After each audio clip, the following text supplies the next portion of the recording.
Punya siapa kerajaan hari ini? Siapa yang jadi penguasa hari ini? Tidak ada. La ilaha illa ana, kata Allah. Enggak ada Tuhan, enggak ada penguasa kecuali saya, kata Allah. Nah, yang laku itu amal-amal soleh, hasil tukeran dari sholat kita. Dulunya kita sholat ditukar jadi pahala. Dulunya kita puasa ditukar jadi pahala. Dulunya kita ngaji ditukar jadi pahala. Bapak ke warung nih, bawa duit, gitu kan? Sampai di warung mau beli apa? Mau beli kopi, mau beli rokok, mau beli gula, itu kan? Sesuai dengan keinginan kan? Duitnya ditukar nggak? Ditukar, berubah jadi apa? Jadi barang. Sholatnya enggak tetap sholat, tapi udah berubah jadi pahala. Besok itu yang laku.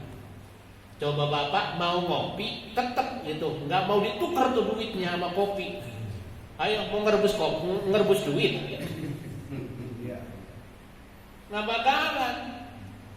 Nah, dunia, duit, harta benda ditukar lewat apa? Lewat zakat, lewat infak, lewat sedekah. Itu nanti berubah, itu yang bakal nyelamatin kita. Nah, hari kiamat selesailah urusan dunia, enggak laku tuh. Termasuk fisik kita juga udah enggak laku di sono mah. Kalau kita masuk surga, berubah ini. Enggak ada aki-aki. Oh, kalau udah kan aki-aki mah jore bener itu ya. Udah kagak pantas. Lah iya kagak pantas itu kan. Ada nanti muda semuanya, kata Nabi. Umurnya ahli surga itu ka umri Isa alaihissalam, seperti umurnya Nabi Isa 33 tahun. Apalagi gagah-gagahnya. Enggak berubah-berubah segitu aja. Wa tuluhu, dan tingginya ahli surga katuli Adama, seperti tingginya Nabi Adam, 25 meter. Ya kagak ada model kita mau model segede-gede mau tuyul. Kenapa? Karena disesuaikan dengan surga. Surga itu kalau diibaratkan di dunia, di alam semesta, tahu biji kapuk? Ya, biji kapuk. Bahasa Perancisnya kelenteng, gitu. Kan kecil banget tuh. Itu ditaruh di Gelora Bung Karno, di tengah-tengah lapangan. Nah, Gelora Bung Karno-nya itu surga tuh. Alam semesta tadi, alam dunia itu seperti biji kapuk satu tuh di tengah-tengah lapangan. Lah kalau kita tercipta model segitu juga, ya nggak imbang antara surga dengan posisi kita. Makanya digedein sama Allah. Begitu. Makanya kalau pengen benar-benar ngelihat bukti omongan Nabi, ibadah yang benar, taat yang benar, nanti jadi ahli surga, bener nggak sih gitu? Nggak gitu. Nah iya. Tapi kan itu pasti omongan Nabi. Saya mau ke kampung hutan, ketemu sama Bang Najin. Ustaz mau kemana? Kampung hutan. Bawa surat-surat kendaraan nggak? Enggak. Balik lagi Ustaz, balik lagi. Kenapa? Ada polisi. Alhasil saya balik lagi kan? Itu. Ada polisi, kayak nggak ada polisi, kita selalu bawa surat, gitu kan? Selalu bawa surat kendaraan. Kenapa? Kalau nanti ada polisi, aman.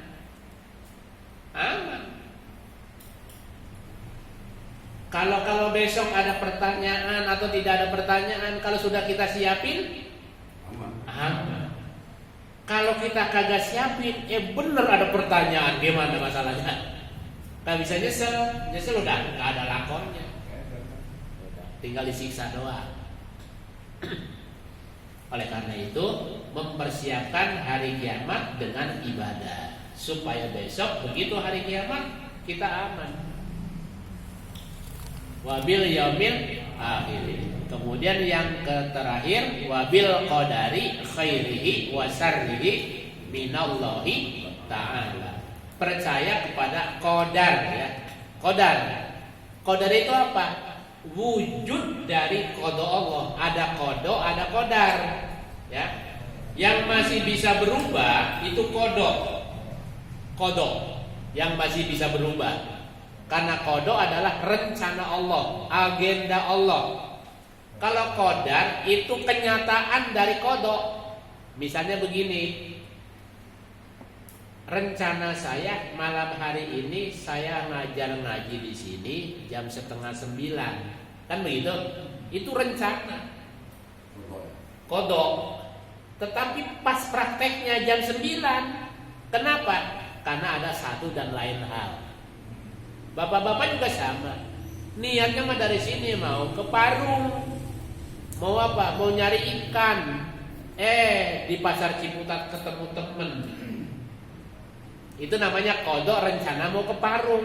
Kodarnya mampir di Ciputat tuh kodarnya tuh. Ya. Jadi kalau kodok masih bisa berubah, makanya manusia diberikan kesempatan berdoa. Supaya apa? Supaya rencana Allah bisa dirubah. Bisa jadi kan rencana Allah kita dikasih rencana yang kurang bagus. Takdirnya kurang bagus, tapi karena itu baru rencana, kita doa, ya Allah kasih saya kemudahan, ya Allah kasih saya kesehatan, ya Allah kasih saya anak yang soleh dan solehah, ya Allah kasih saya anak mantu yang solehah. Kan begitu? Dirubah tuh. Makanya kata Allah, ud'uni astajib lakum. Doalah kalian, mintalah kalian kepadaku, niscaya aku apa?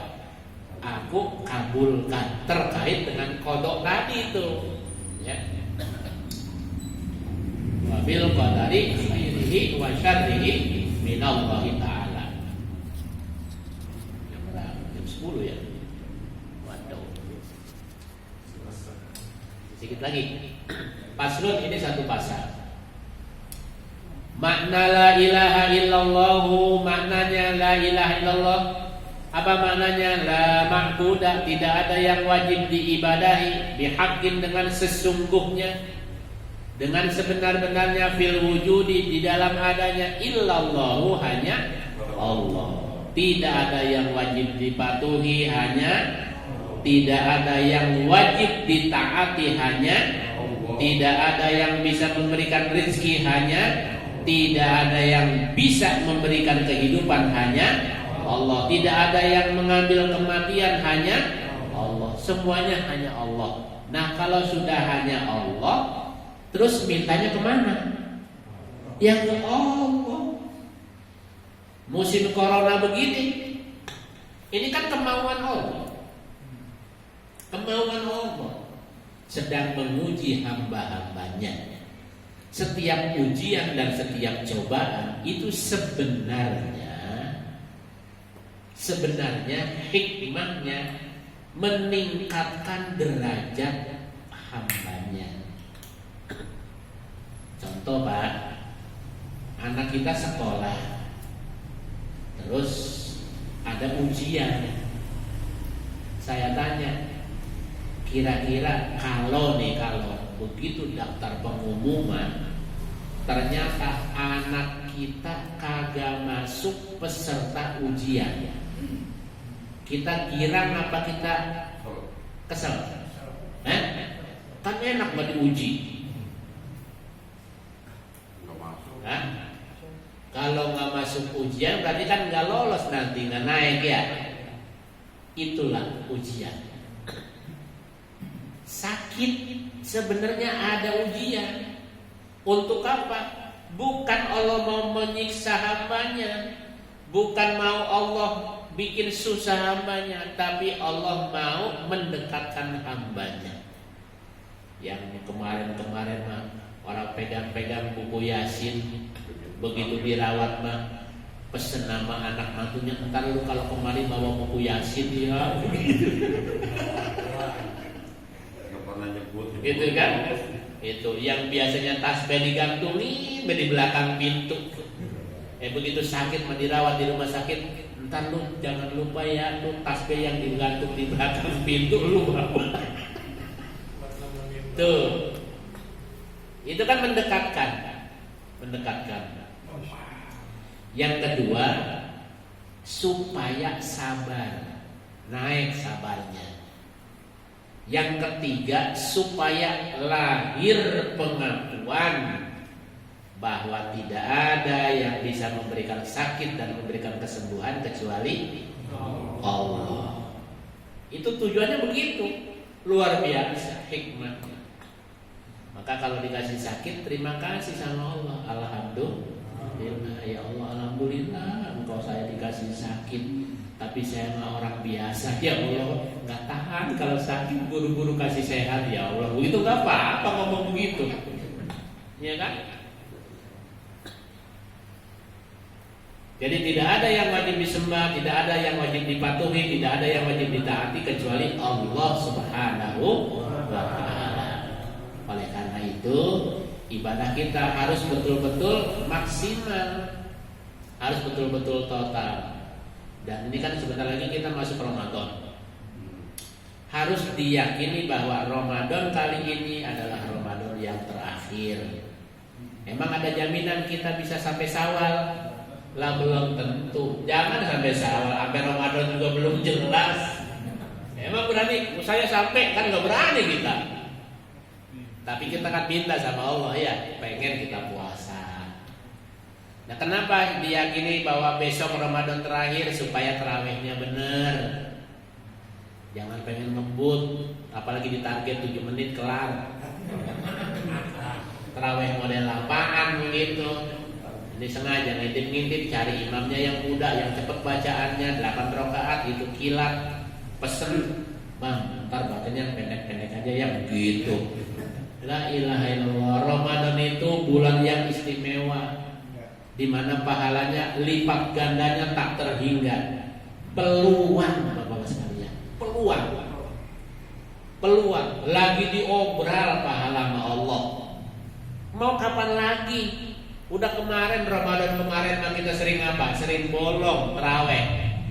Ya ada acara buka bersama di kantor bareng, buka bersama di kantor, terawihnya orang. Buka bersama sama alumni SMP dulu di rumah teman. Ya buka bersama mah buka bersama, terawihnya kagak. Udah terawih kagak, tadarus kagak kelar. Gitu kan, cuma hahaha hehe doang gitu kan. Ya kalaupun ada tausiah paling 5 menit. Kenapa? Memang datangnya juga mepet maghrib. Kalau buka bersama aja nggak ada orang yang datangnya duluan. Rata-rata kalau boro-boro di rumah, di masjid buka bersama. Sengaja. Saya kan tiap tahun kalau Ramadan begitu buka pengajian. Pokoknya kalau maghribnya jam 6, setengah 6 sudah di masjid saya. Setengah 6 sudah di masjid baca kitab. Maksudnya apa? Supaya nambah gitu, nambah.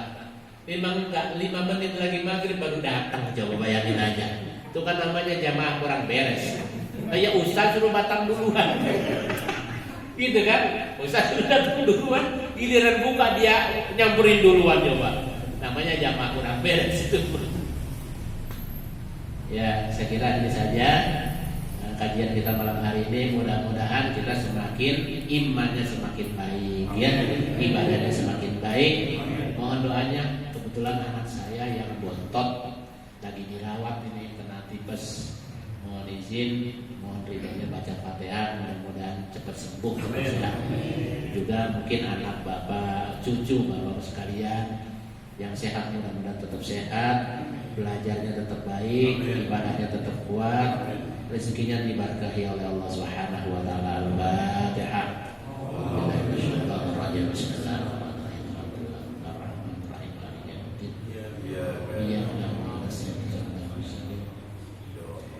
Shiratal ladzina an'amta 'alaihim ghairil maghdubi 'alaihim waladdallin. Rabbi ighfir lana wa liwalidayna amin. Allahumma shalli 'ala sayyidina wa nabiyyina wa syafi'ina maulana Muhammad wa sallim radhiyallahu anhu sahabat Rasulillah ajma'in.